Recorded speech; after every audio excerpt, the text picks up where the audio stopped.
Una parábola comienza como un retrato que se convierte en un espejo y luego se convierte en una ventana. Primero miramos una parte de nuestra vida en una imagen familiar. A medida que consideramos la imagen, se convierte en un espejo en el que nos vemos a nosotros mismos.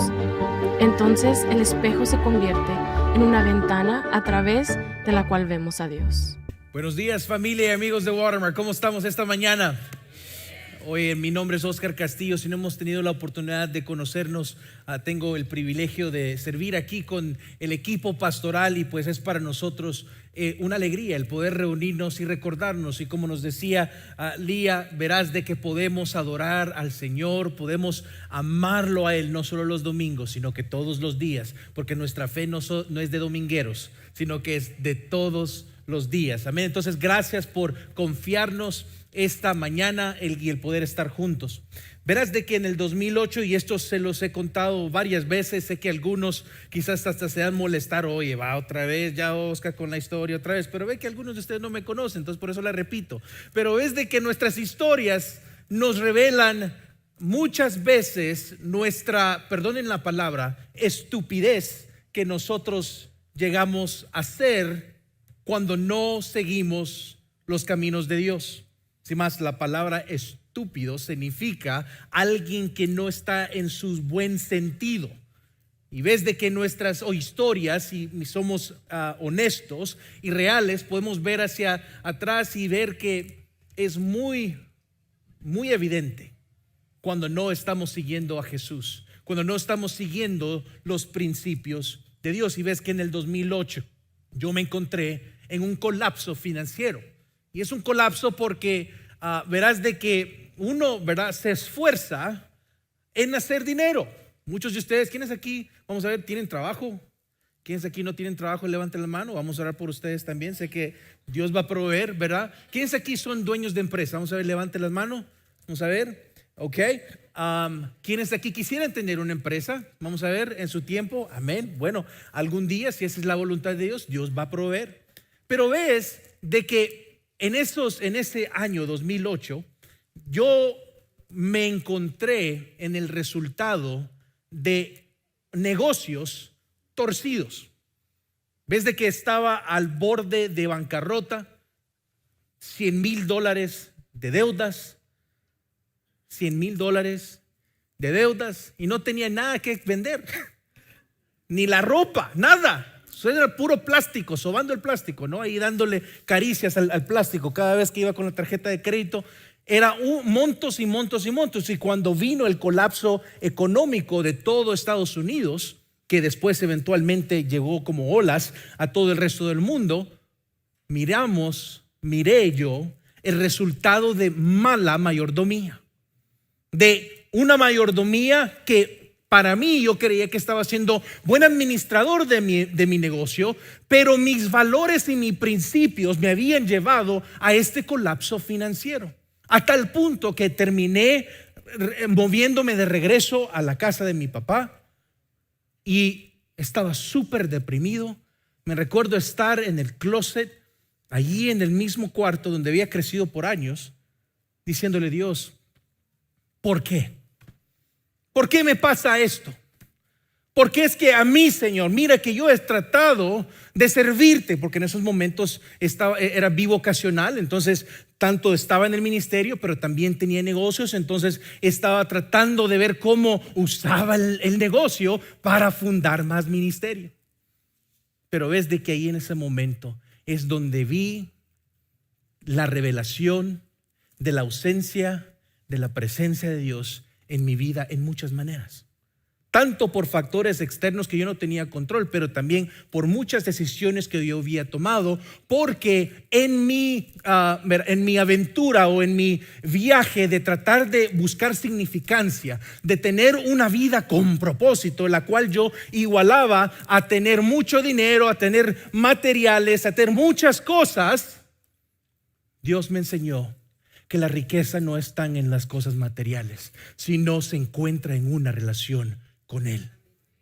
Y eso es lo que al final, si nuestras vidas no están alineadas a atesorar esa relación con Dios a través de Jesús y por el poder del Espíritu Santo, si eso no es nuestra prioridad todos los días, tanto nuestros negocios, pero nuestras familias, nuestras comunidades van a reflejar esos principios que no están alineados al carácter de Dios.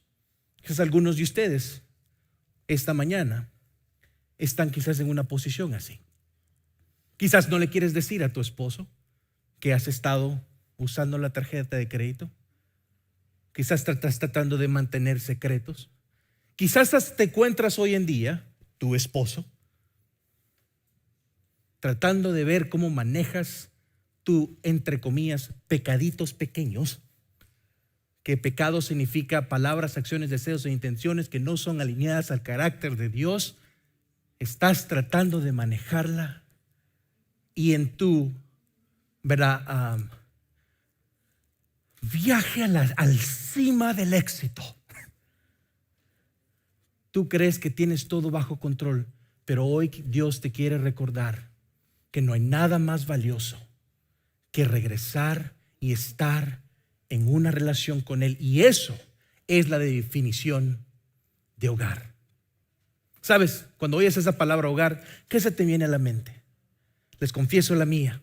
Cuando yo pienso en esa palabra hogar, mi mamá quizás está viendo este video ahorita en línea porque ella se sintoniza en el live, ¿verdad? En el live stream.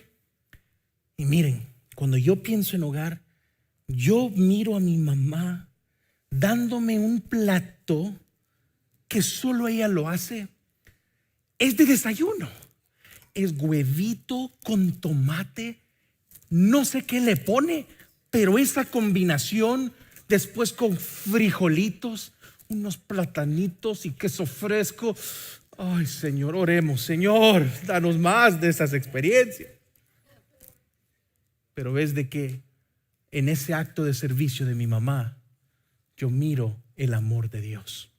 Me siento que pertenezco. Siento que soy partícipe de una familia. No solo soy marginalizado, sino que mi mamá me mira por quien soy y me ama. Pero ves de que eso es solo una vislumbre de lo que es ser parte del hogar de Dios y que Él es nuestro Padre celestial y Padre amoroso.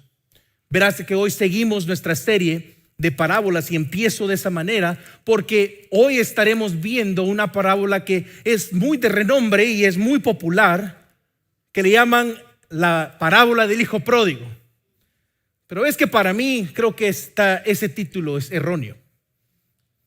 Creo que eso está angulado y solo se está viendo de una perspectiva y se le está poniendo el énfasis a un hijo quien fue rebelde, pero en sí miraremos en cuanto la leamos que no tiene que ver en sí con el hijo. El hijo no es el actor o el protagonista de esta historia, sino que es el padre.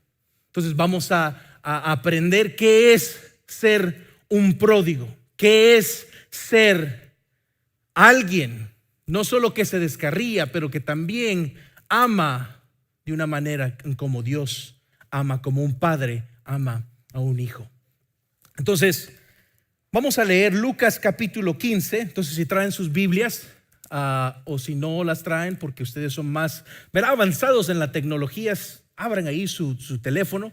Está bien, solo que no texten, ¿verdad? Porque si no se van a distraer, ¿verdad?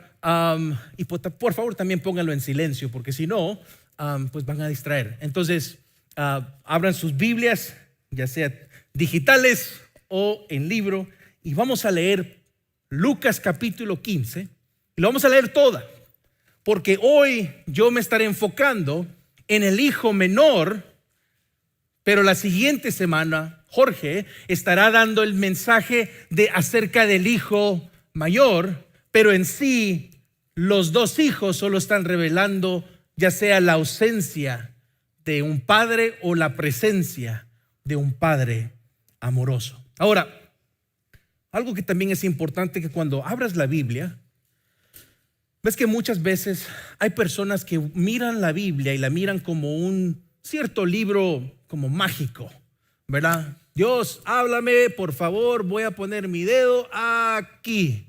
Ok, tu padre obligó al ejército que hiciera un juramento estricto que cualquiera que comiera algún alimento. Sí, Señor, igualmente así, agarra a este que está robándome mis golosinas, ¿verdad? Y bueno, entonces das aplicación totalmente errónea a lo que la palabra de Dios está, el punto principal.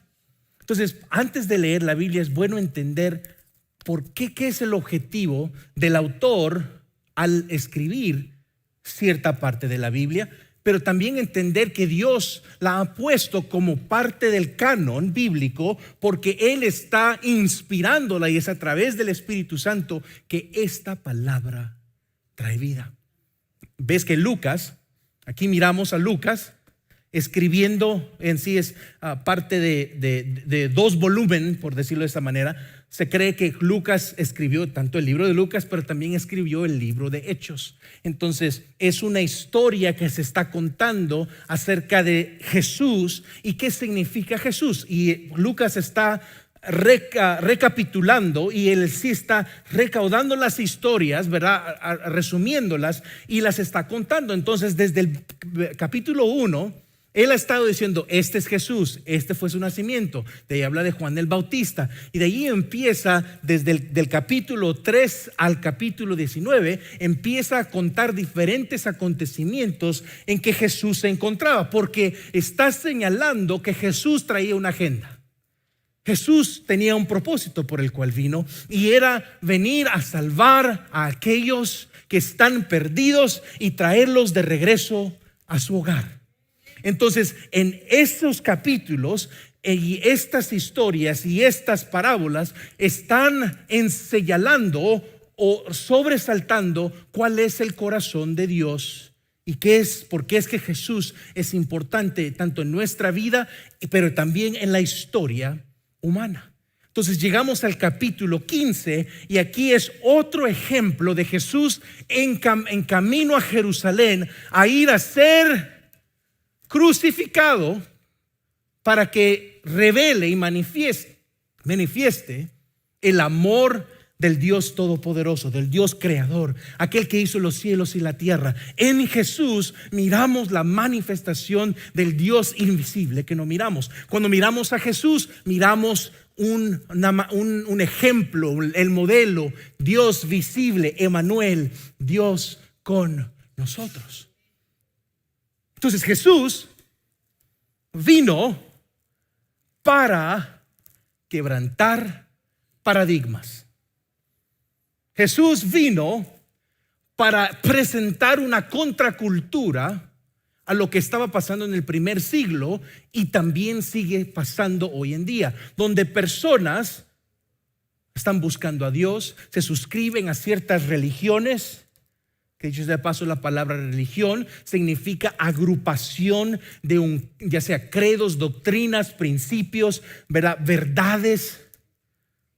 Entonces personas en su tratar de entender a Dios se suscriben a ciertas religiones, ciertas sectas, porque de esa manera están viendo a Dios y en tratar de entenderlo. Esa palabra teología significa la perspectiva que tienes de Dios.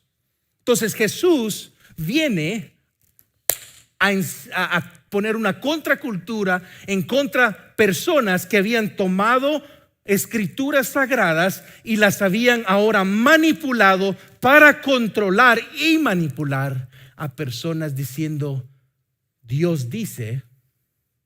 Pero Jesús viene a contrarrestar eso y les dice, Dios nunca ha dicho eso.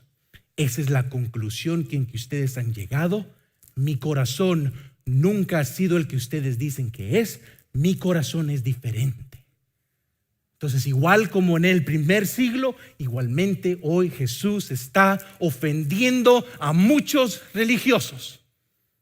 Hoy en día Hay muchos que se suscriben a diferentes religiones, desde el budismo hasta el islam, desde cristianos a testigos de Jehová, católicos, nazarenos, luteranos, presbiterianos, diferentes denominaciones. Hay religión Sikh, hay definición de Confucio. Hay muchas religiones alrededor del mundo, y todos están diciendo: tenemos que hacer cosas para ganarnos el amor de Dios. Si tú haces 1, 2 y 3, tú vas a ser alguien que eres aceptado delante de Dios. Mas Jesús viene y hace un contraste a todas esas religiones, tanto en el primer siglo, pero en el resto de la historia humana, y dice: yo, en vez de decirte que tienes que cumplir ciertos requisitos, yo voy a ti. Si miras, el cristianismo es la única religión donde Dios viene a la humanidad. Ninguna otra religión hace eso. Solo el cristianismo es que Dios amó al mundo, por eso envió a Jesús, su Hijo, para que aquel que muera en él no perezca, mas tenga vida eterna. Entonces, si tú te suscribes a una religión a donde tú estás tratando de tener obras buenas, ¿verdad? De hacer tantas oraciones, decir tantas frases religiosas o hacer ciertas cosas, tener peregrinajes a ciertos lugares. Si esa es tu esperanza, en que si tú haces buena obra tras buenas obras, tú no te estás suscribiendo al evangelio que se encuentra en la palabra de Dios. Y ves de que eso es lo que Dios ahora, a través de las escrituras, que Jesús va a poner va a contrarrestar, en otras, va contra la cultura. Y mira cómo empieza entonces Lucas 15.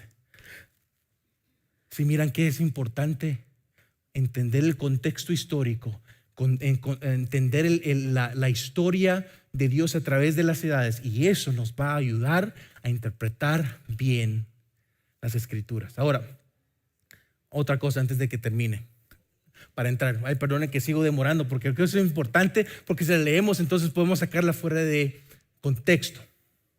Aquí Jesús va a presentar lo que a muchos teólogos llaman una serie de historias o parábolas, que, como hemos dicho, una parábola es una mini historia, pero en sí tiene dos objetivos: traer esperanza a los necesitados, ofender a los que no sienten que tienen necesidad. Entonces él cuenta esta parábola, pero este término de una serie de 3 diferentes historias es en latín que se llama a fortiori, y ves que eso se usa para expresar una conclusión para la cual hay evidencia más fuerte que para una previamente aceptada. En otras maneras, vamos a ver, ¿quiénes aquí, si perdieran un billete de $100, lo buscarían? Nadie lo busca. Todos, ¿no? Es como que si yo pierdo un billete de $100, yo lo voy a buscar. ¿Qué si pierdes tu anillo de matrimonio? No codee a su esposo, hermana. No te vale que lo busques. Si esa es tu reacción, aquí tenemos unos hermanos que te pueden dar un ministerio, se llama Re-Engage, recomprometerse. Es un ministerio, cada miércoles se reúnen aquí, voy a hablar con ellos, porque eso no debe ser la reacción. Pero si pierdes algo más valioso que $100, lo vas a buscar, ¿no? ¿Qué si se pierde tu hijo o tu hija y se le envía alertas de Amber Alerts en tu teléfono? Ustedes lo han recibido, ¿verdad? Que les llega el teléfono, es como una alerta, una notificación. Un niño o una niña se ha perdido. Entonces te da placas, el nombre, la descripción del carro, ¿verdad? Te está diciendo, esto es lo que, cómo se mira la persona. Jesús aquí va a contar 3 historias porque van en serie. Y así como cada cosa tiene valor, la pregunta aquí es, cuánto valor y qué tan digno es una persona de ir a ser buscada por Dios. Entonces allí es donde ahora leamos Lucas 15. ¿Ok? ¿Listos, familia? ¿Listos, familia? Vamos, ok. Lucas 15. Vamos a leer hasta el 32. Entonces vamos a ponerlo aquí también para aquellos que no trajeron ni su teléfono porque no querían distraerse, ¿verdad? Y se olvidaron de la Biblia en la casa. Lucas 15 dice, versículo 1: los cobradores de impuestos y otros pecadores de mala fama a menudo venían a escuchar ¿qué? ¿Aló? Las enseñanzas de Jesús. Por eso los fariseos y los maestros de la ley religiosa se quejaban de que Jesús se juntaba con semejantes pecadores y hasta comía con ellos. Versículo 3. Entonces Jesús les contó la siguiente historia.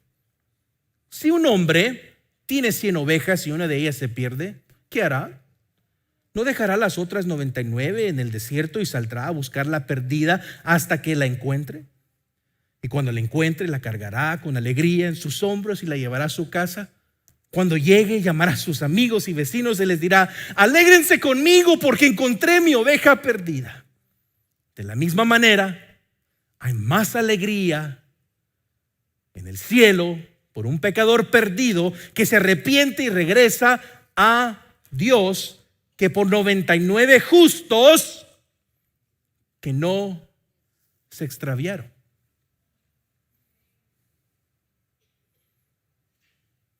Entonces le está diciendo: ¿saldieras a buscar tu oveja? ¿Tiene valor tu oveja? Y los que estaban oyendo, que dicho sea de paso, mira lo que dice para destacar, eran los fariseos y los maestros de la ley religiosa, y también que eran los primeros, los cobradores de impuestos y otros pecadores de mala fama. En el buen mexicano, la chusma. Que nadie quiere asustarse con ellos. Tiene mala fama. Cuidadito que se vayan a ver en el mismo cuarto o en el mismo carro con él. Ahí estaban también oyendo esto. Sigamos leyendo la segunda historia. Entonces acuérdense, él está aquí diciendo, ok, el valor de una oveja. Ahora va a decir esta parábola. O supongamos que una mujer tiene 10 monedas de plata y pierde una. ¿No encenderá una lámpara y barrerá toda la casa y buscará con cuidado hasta que la encuentre? Y cuando la encuentre, llamará a sus amigos y vecinos y les dirá: alégrense conmigo porque encontré mi moneda perdida. De la misma manera hay alegría en presencia de los ángeles de Dios cuando un solo pecador que se arrepiente. Entonces Jesús presentó primero la oveja y dice: ¿lo hicieras, no? Y todos, sí. ¿Y por una moneda? Sí. Y les dice: así como esas cosas materiales se pierden, igualmente, así como te regocijas y te alegras cuando has encontrado cosas que tienen valor en tus ojos, igualmente pasa en los cielos. Cuando un pecador se arrepiente. ¿Qué es esa palabra arrepentirse? No es parar. Arrepentirse es: voy en esta dirección y doy una vuelta de U y ahora voy para esta dirección. Ese es arrepentirse. Cuando hay esa palabra arrepiéntanse, cuando escriban, cuando lean en la Biblia esa palabra arrepentirse, lo que Jesús está diciendo y otros que hablan acerca del arrepentimiento es que no solo llegues y pares de hacer tus pecados, sino que te des vuelta y empieza a hacer cosas que traen gloria y honra a Dios.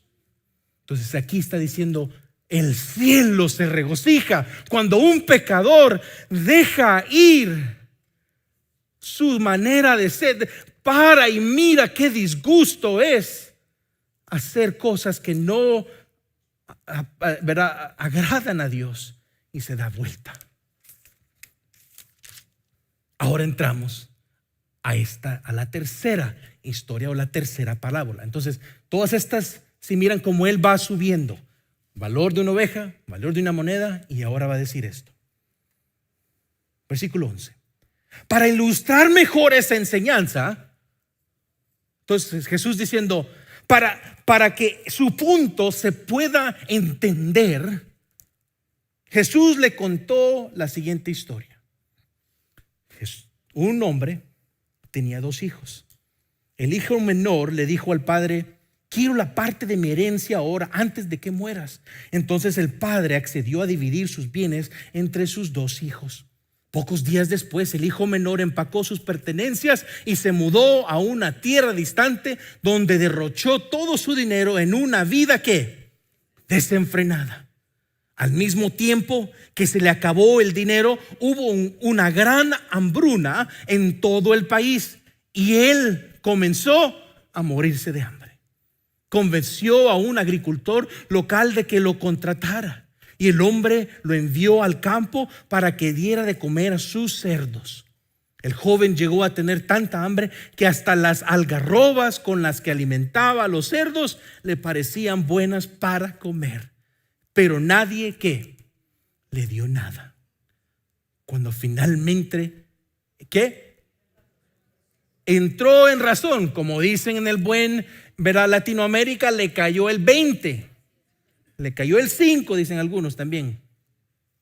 Se dijo a sí mismo: en casa hasta los jornaleros tienen comida de sobra, y aquí estoy yo muriéndome de hambre. Volveré a la casa de mi padre y le diré: Padre, he pecado contra el cielo y contra ti.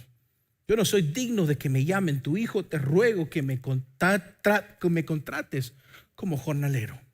Entonces regresó a la casa de su padre, y cuando todavía estaba lejos, su padre lo vio llegar. Lleno de amor y de compasión, corrió hacia su hijo, lo abrazó y lo besó. Su hijo le dijo: Padre, he pecado contra el cielo y contra ti, y ya no soy digno de que me llamen tu hijo. Sin embargo,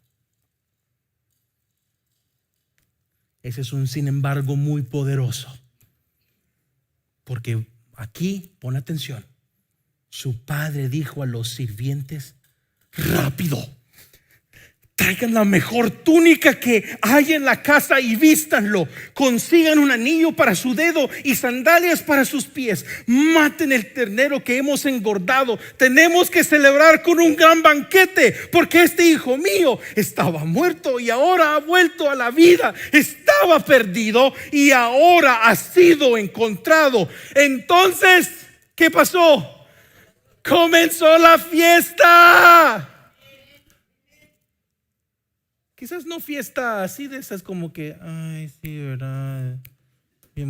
Fiestón de esos de Latinoamérica, ¿verdad? Donde nos unimos y empezamos a ver qué tan tiesos estamos de la cadera, ¿verdad? Pero ahí estamos, ¿verdad? Como que sí se puede, qué bien. Y algunos sí pueden bailar bien. Pues aquí empezó una fiesta a todo dar.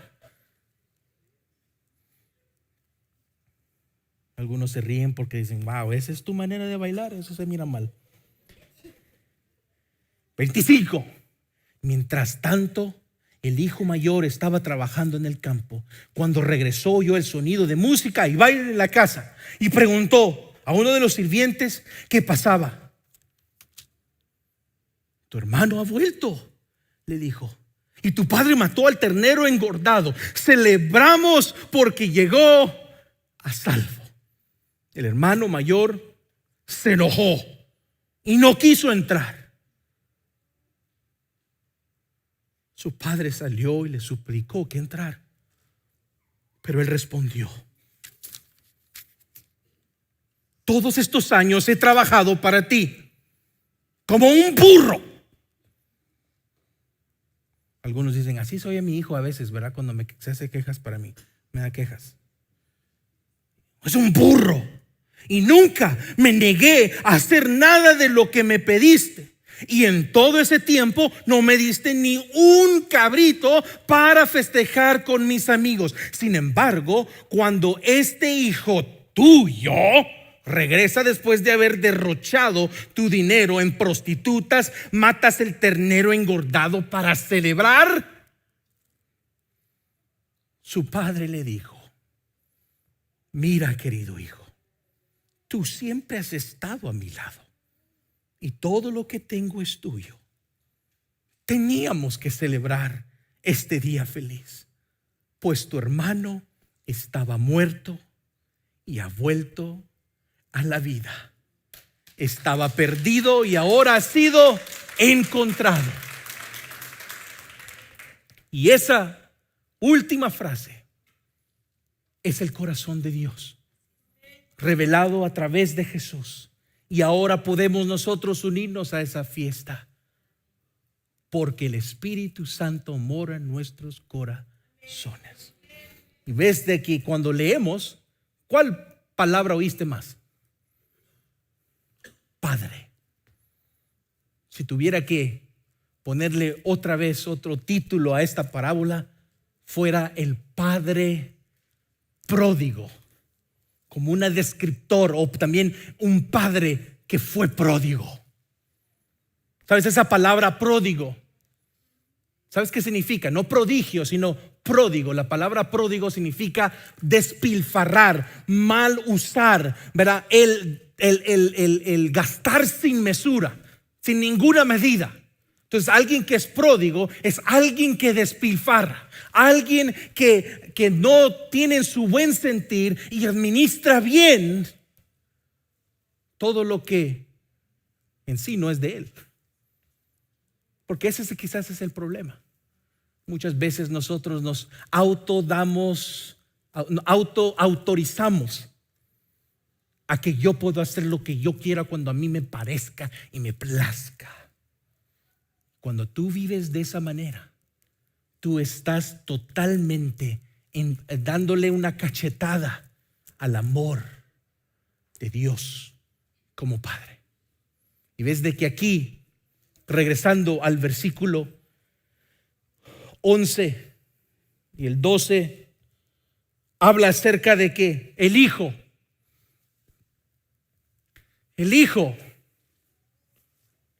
teniendo la cobertura del Padre, vestido con el amor del Padre, se distrae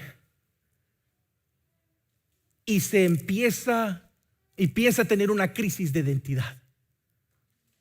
Y esta es la crisis de identidad que tanto ese hijo, pero también muchos hoy hacen. Es que empiezan a creer la mentira de que saben más que su Padre Celestial.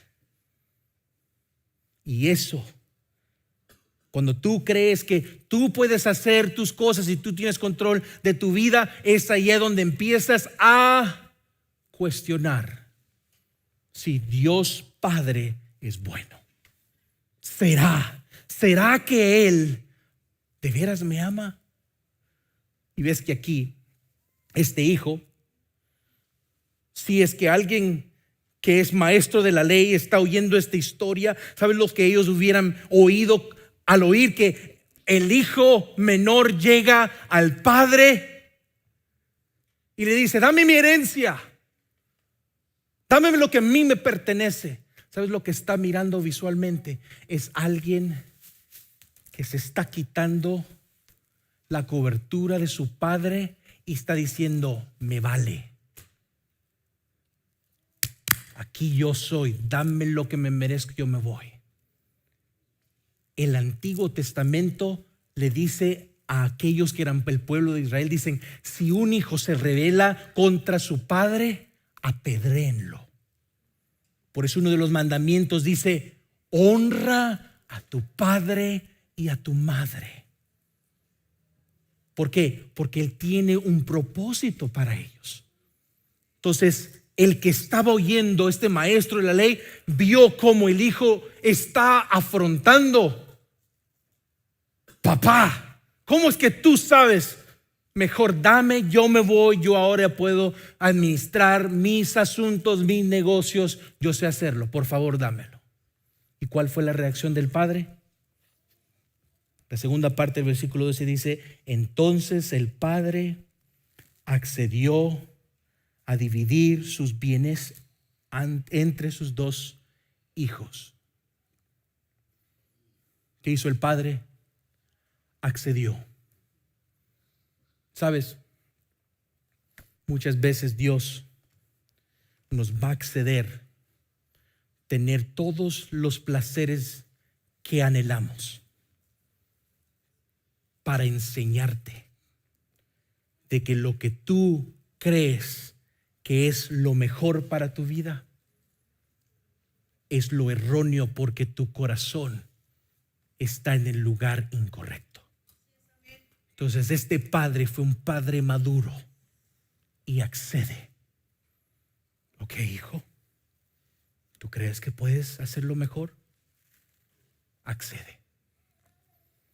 Pocos días después, el hijo menor empacó sus pertenencias y se mudó a una tierra distante, donde derrochó todo su dinero en una vida desenfrenada.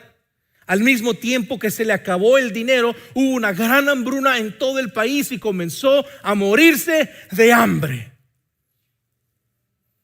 Dios te dejará llegar a lugares de necesidad para que llegues a ver que solo Él puede ser tu satisfacción. Que en la casa del Padre hay un lugar para ti. Pero tú puedes irte de la casa, pero mirarás que afuera de la casa, afuera del hogar, afuera de la presencia de Dios, solo hay escasez, solo hay hambruna, solo hay dolor y muerte. Y aquí este hijo tuvo que ir a probar qué no es ser parte del hogar de Dios, qué no es ser parte del hogar de su padre. Y mire lo que dice el versículo 15. Convenció a un agricultor local de que lo contratara, y el hombre lo envió al campo para que diera de comer a quienes, a sus cerdos. Oigan, miren, una audiencia judía, oír la palabra cerdo es lo más inmundo que hay en este mundo.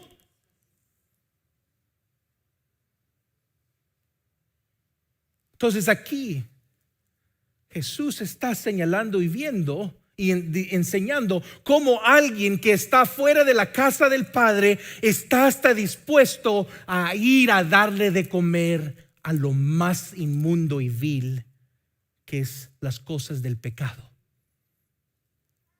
Y allí Él se come, dice el versículo 16, se come las mismas algarrobas que les estaba dando al cerdo, y que Él mismo las come. A veces Dios te va a amar lo suficiente que te dejará llegar al fin de ti mismo para que allí tú anheles la mesa de la casa de tu Padre. Allí es donde está la misericordia de Dios.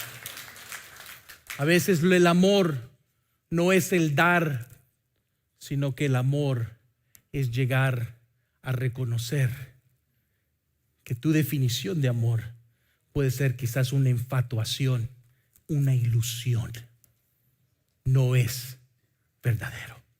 Y aquí el hijo menor, el joven, llega a tener hambre y sed de las cosas de la casa y de la mesa del Padre.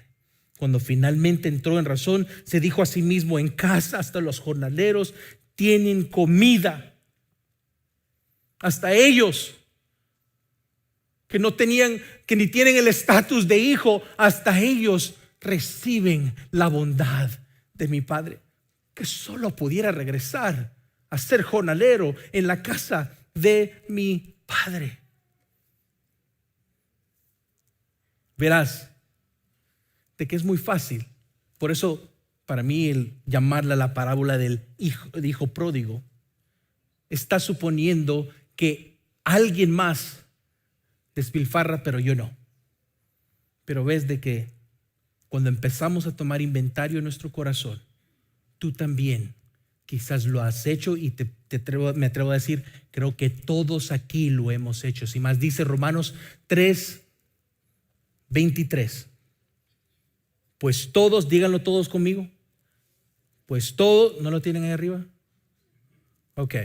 Romanos 3:20 dice, pues todos hemos pecado.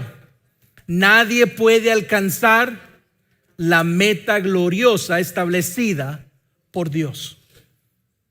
Ok, un ejercicio solo para miembros de Watermark, ok. Si tú eres alguien que está visitando o estás pasando por el proceso de membresía, espéranos. Pero para aquellos que ya son miembros de Watermark, pónganse de pie.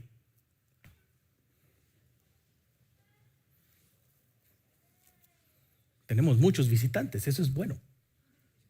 Pero para ustedes que ya son, que están miembros, están metiéndose en un grupo comunitario, levanten la mano quienes aquí pecaron hoy en la mañana. No sé si miran. Levántenla bien alto. ¿Quiénes aquí pecaron esta semana pasada? ¿Quiénes aquí han pecado el último año? Que pueden sentarse. Y algunos dirán, ¿por qué nos hizo hacer este ejercicio? Qué raro.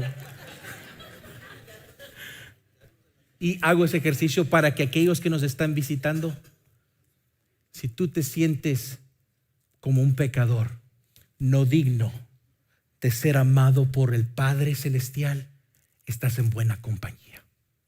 Aquí, solo por Jesús podemos ahora llamarnos hijos de Dios. Entonces, este lugar no es de personas perfectas. Este lugar que es la familia de Dios, no este edificio o la casa, ¿verdad? Que muchos le llaman la casa de Dios. No, esta no es la casa de Dios. Adentro, Jesús en nosotros somos la casa de Dios. Juntos somos el hogar de Dios. Entonces, en el hogar de Dios hay lugar para aquellos que han ido a despilfarrar las bondades de Dios, y Él quizás te está dejando a ti llegar al punto de conclusión de que el único camino, la única verdad y la única vida es Jesús. Entonces hoy quizás este sea para ti un lugar donde ¿sabes qué? Yo ya no quiero vivir bajo vergüenza. Ya no quiero vivir bajo culpabilidad. Ya no quiero vivir sintiéndome juzgado por Dios. Ahora quiero ser alguien que es amado por el Padre amoroso, nuestro Dios. Sigue la historia, que el Padre lo mira a la distancia. Lo mira a la distancia y sale corriendo hacia él. ¿Te acuerdas de los primeros versículos? ¿De qué se quejaban los que eran doctos y maestros y buenos hacedores de la ley de Dios? Se quejaban de que Jesús estaba comiendo con pecadores. Entonces miramos aquí, que es mi primer punto. Apenas llegamos al primer punto y dice, hermano, pero ¿cómo? Y tengo 15, ¿te imaginas? No, son bromas, son 3, pero todos están unidos. Entonces, calma. No voy a llegar a almorzar cuando tenía que ir a almorzar. Está bien, los tacos se pueden esperar. El primer punto es este. ¿Sabes qué? Nuestro pecado es profundo. Sin Dios, tú y yo somos capaces de despilfarrar y de malgastar el amor de Dios. Sin el Espíritu Santo, tú y yo estamos predispuestos a buscar cosas que solo nos traen muerte. Dice Romanos 6:23, porque la paga del pecado es la muerte, mas la buena dádiva de Dios es vida eterna en Cristo Jesús. Y cuando tú llegas a esa realización, a ese punto donde empiezas a ver y experimentar en sí el fruto de tus decisiones, tú empiezas a valorar, que es mi segundo punto. Empiezas a valorar de que Dios nos ofrece un perdón infinito, un amor sin mesura, un amor incondicional, un amor que no tiene barreras. sino que un amor donde tú no eres manipulado a amar a alguien. Eso no es amor, eso es manipulación. Pero cuando alguien ama, alguien lo hace de su propia voluntad, lo decide. El amor es una decisión. Cuando tú amas a Dios, tú has visto de que sin Dios yo no puedo hacer nada. Entonces empiezas a conocer que el amor de Dios es infinito. ¿Cómo es que un Dios santo me puede amar a mí? Porque en esta historia miramos que el Padre sale a su encuentro. Sale a su encuentro y lo abraza, todo apestoso, de haber estado en el corral con los cerdos, de haber estado allí mirando el resultado de sus decisiones. Miramos que Dios nos ofrece un perdón. Dios hoy te ofrece a ti un amor incondicional y te dice: te amo, hijo, regresa a mi casa. Tú has sido creado para estar en relación conmigo. Y Dios te está hablando hoy. El Espíritu te está diciendo: oye, hoy puede ser el final de tu correr de Dios y regresarte hacia Dios. ¿Ves que lo que nos hace bien con Dios es relacionarnos a Él como un niño que abraza a su papá? Papá, allí en tus brazos experimento el hogar. Allí en tus brazos experimento la paz.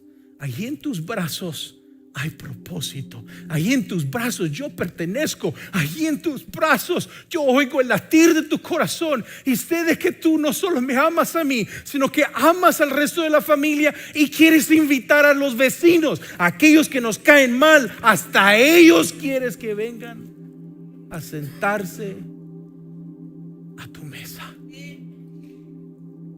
Dios nos ofrece un perdón infinito.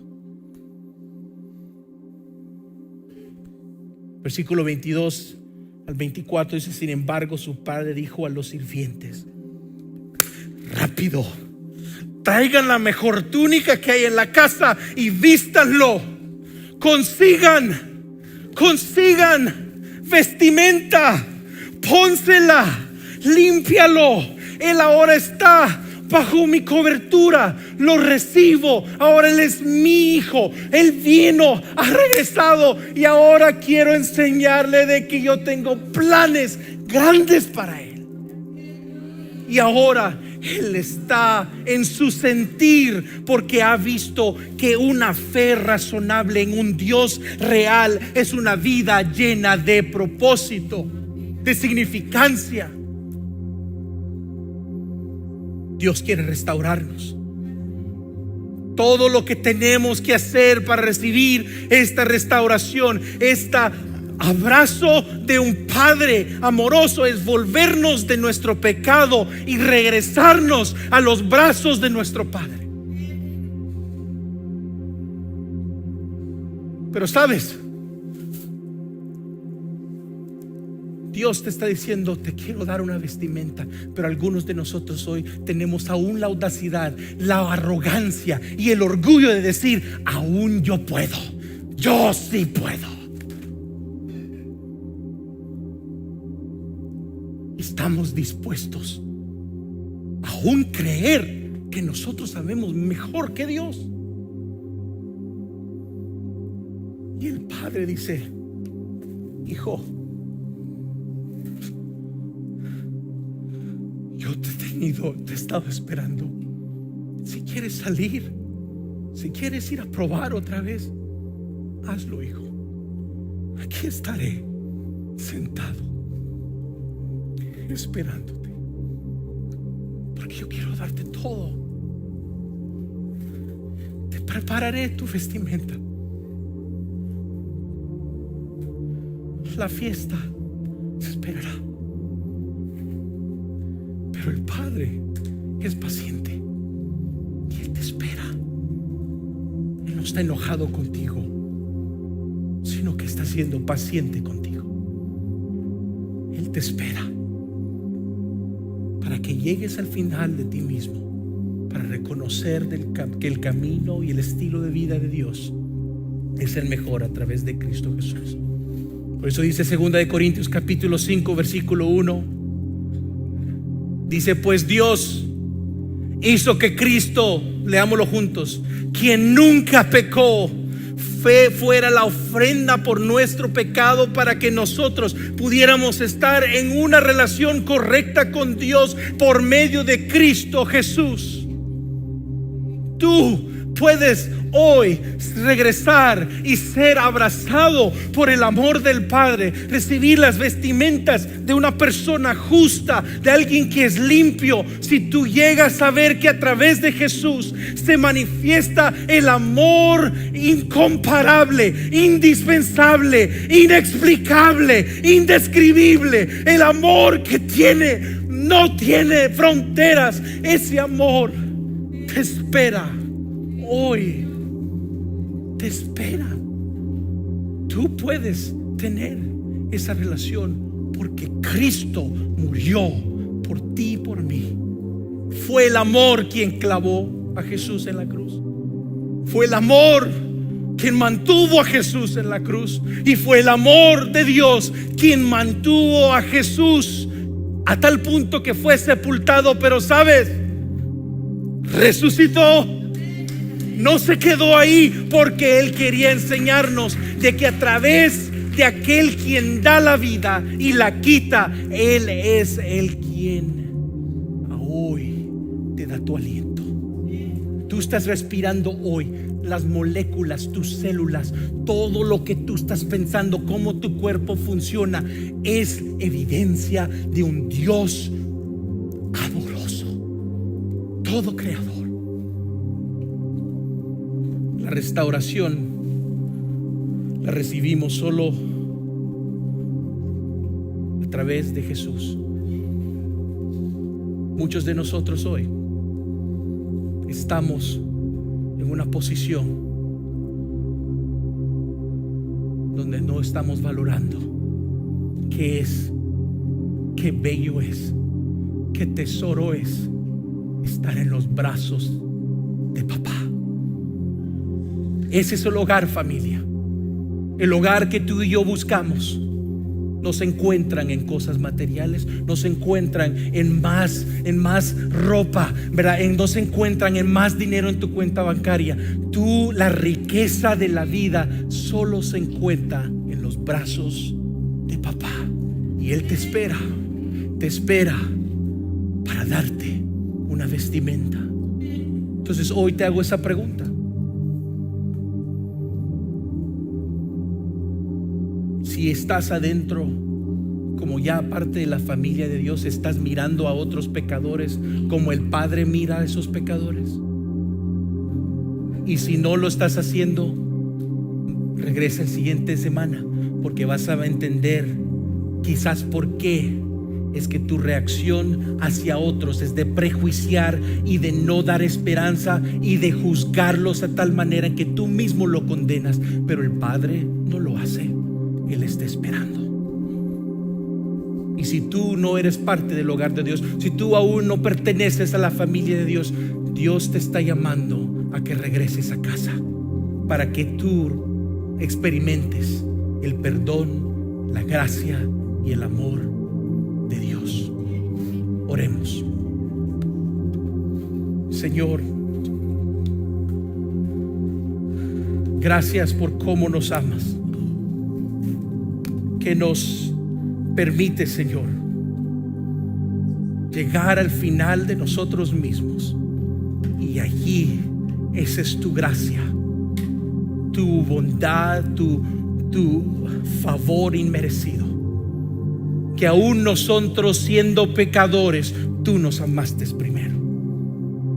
Señor, ayúdanos hoy a vivir bajo ese amor.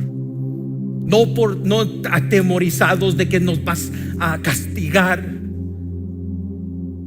que nos vas a gritar, de que nos vas a decir cosas que duelen, sino que Ayúdanos a tener una perspectiva correcta de ti, en cómo Jesús cuenta esta parábola, que para los pecadores, recaudadores de impuestos, marginalizados de la sociedad, igualmente hoy aquellos que son el equivalente a esos pecadores y recaudadores de impuestos que se sienten marginalizados, tú, Señor, los llamas y los invitas de regreso a casa, a tu mesa, para festejar. Ayuda hoy, Señor, a que regresemos. Espíritu Santo, haz solo lo que tú puedes hacer.